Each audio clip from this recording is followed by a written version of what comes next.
This is Seasons of Discontent with your hosts Rick Snyder and Matt Combs on the Hogstein Network.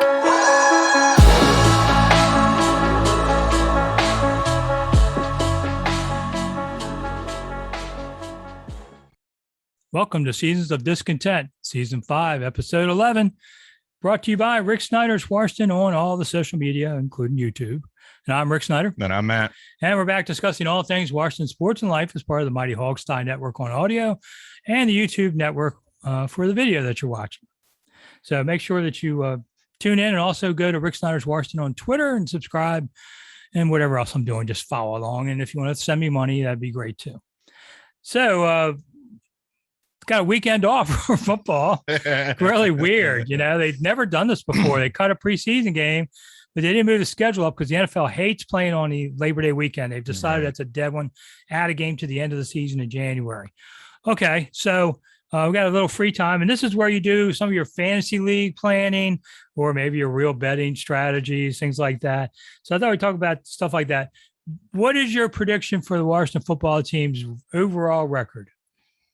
I think I said before the preseason, I think I said 11-6. I'll stick with that. Ooh, Mr. Homer. Okay.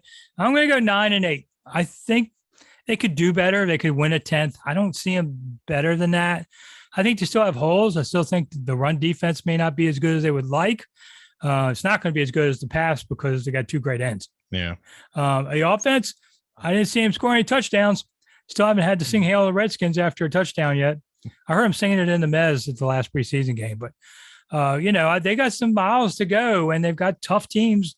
And the first few days of the season will decide. They play the Los Angeles Chargers and the New York Giants Sunday and Thursday at home. Mm-hmm. If you don't walk away 2-0 from there, at least 1-1, it's going to be a hard season. Yeah, and I mean, obviously, we can be optimistic. None of the Chargers have starters played throughout the preseason. I know Herbert hasn't played all preseason, and you kind of just have to hope that Saquon maybe isn't right coming off of that injury. I don't think he plays the first couple games of the season, so maybe you can. They have to play the first place schedule. I get that, but look, let's dive into the division here.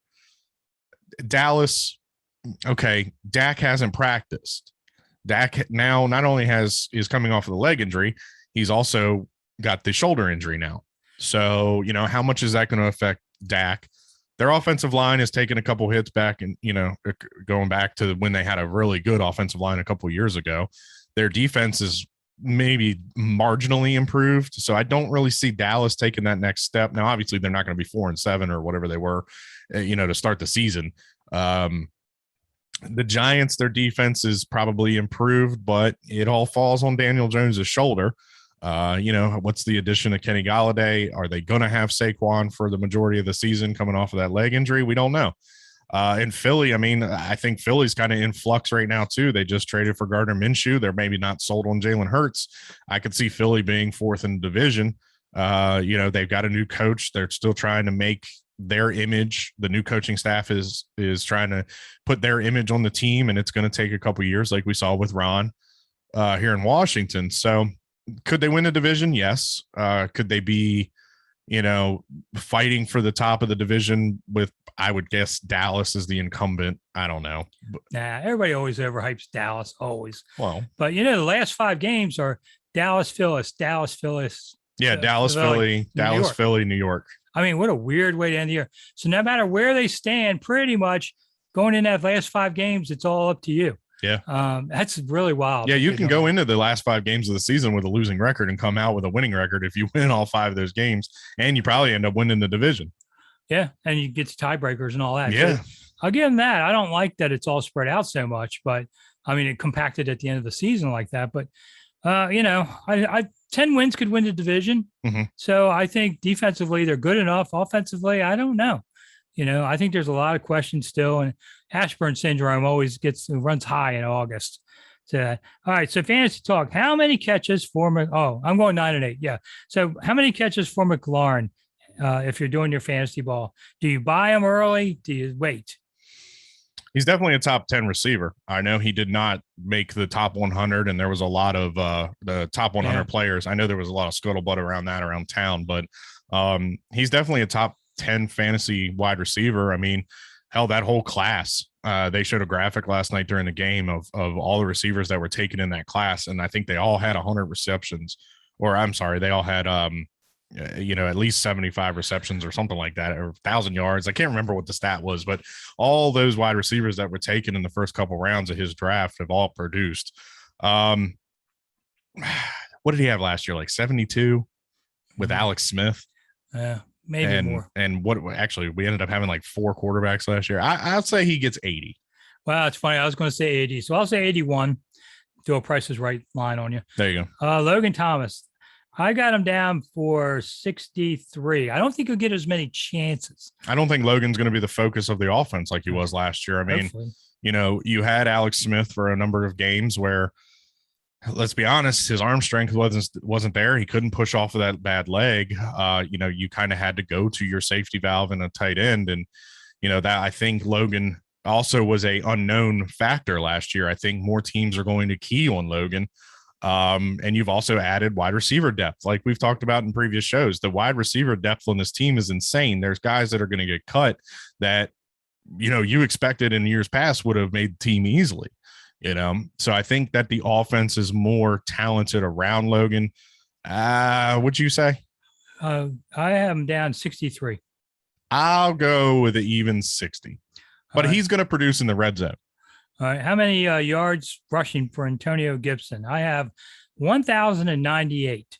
I think he probably misses a game here and there, injury kind of thing, but in the 17 games this year. So add that. So I'm going to go 1,098. I'll say 1,100 even. All right, there you go. Price is Right. The sacks. The team sack record for combined sacks by 2 players is 28.5. And that was Dexter and Charles Mann, not in a Super Bowl year. They did it in 86. So it shows you hard. That was the 12th best in NFL since like 1980. So I'm going to go down for 13 for Sweat and 10 for Young. So 23 combined. I actually think you're dead on with that because Chase is obviously going to get double teamed a lot, which will leave Sweat one-on-one. Yeah, I just think last year Chase, I think, had 7.5. So he'll definitely improve upon that. Sweat has really come into his own. I think that's a good number. 13 and 10, 23 total for both. Who has the most interceptions in the secondary? I'm going to go with Jackson. I'm going to go with Collins with 3. Oh, there you go. Go something different on there. Jimmy Moreland with, whatever. Jimmy Moreland with 4.5. Apke. Apke's going to make this team. You think? You'll know by now when we're talking. I think he will. They moved him to corner and they like what they're seeing. So yeah, but that's he plays special teams. They're really trying to do some special teams guys. I guess. I don't know. Apke hasn't impressed me since he came here. Yeah, well, he's been learning. He's had different coaches and all these different styles. So, the guys can get better. Yeah. On there. Do they keep 3 quarterbacks? Yes. Yeah.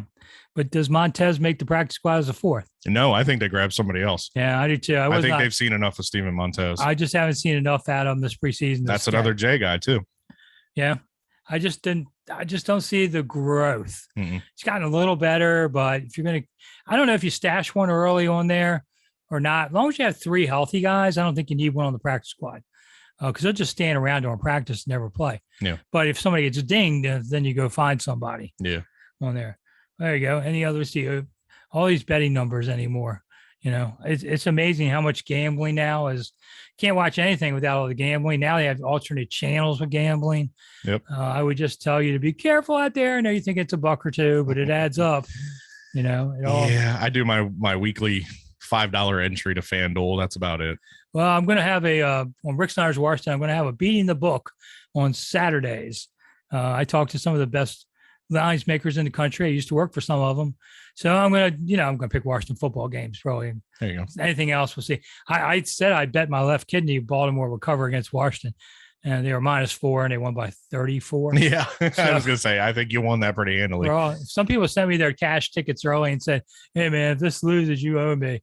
Well, I didn't see you at halftime paying me, you take it for what it's worth. You can always go against me. That's a classic betting strategy, is bet against somebody. So one thing I did want to ask you real quick, Jason Wright pretty much came out and said that they're going to announce the new team name because they are celebrating their 90th anniversary this year. What exactly is that date? January 27th, something like that. So before the Super Bowl. Yeah.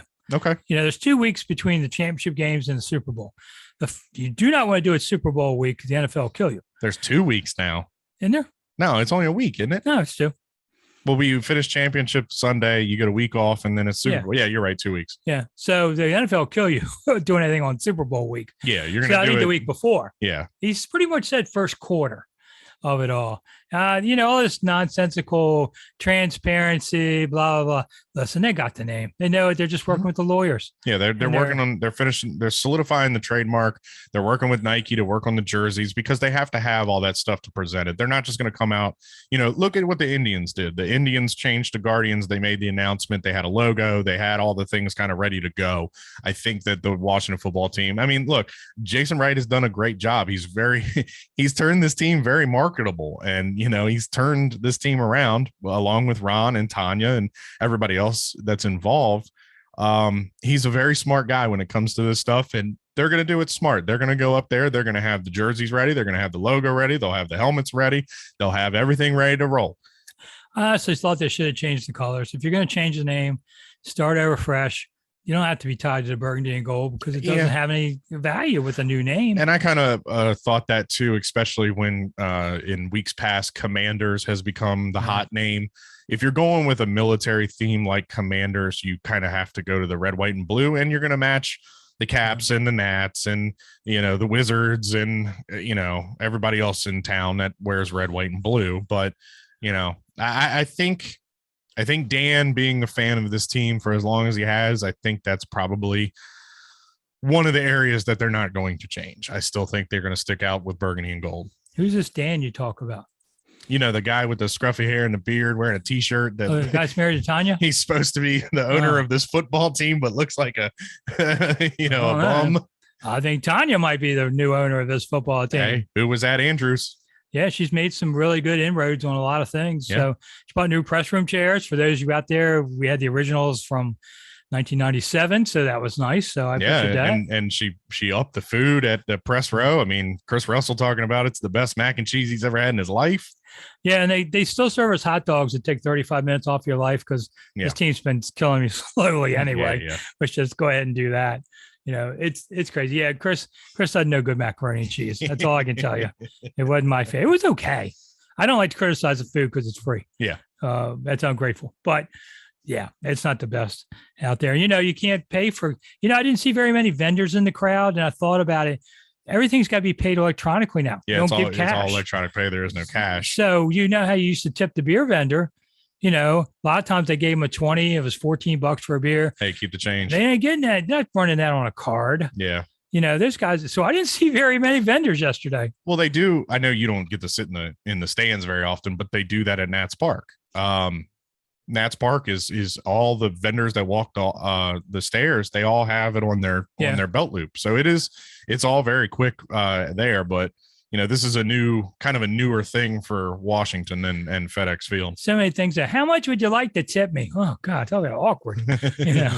On the $10. That's that. They have that in Europe too, where they do it in front of you. It's kind of awkward. Yeah. Normally, like you said, the bill's 16. You give them a 20. You say, hey, keep them coming. Yeah. Now you look at your credit card and see $108 for beer and wonder what happened. Yeah, and you only drank 4 of them. Yeah. All right, we gotta get out of here. I'm Rick Snyder. Hold on, we forgot. Yeah. I'm Rick Snyder. And I'm Matt. We'll see you soon. All right.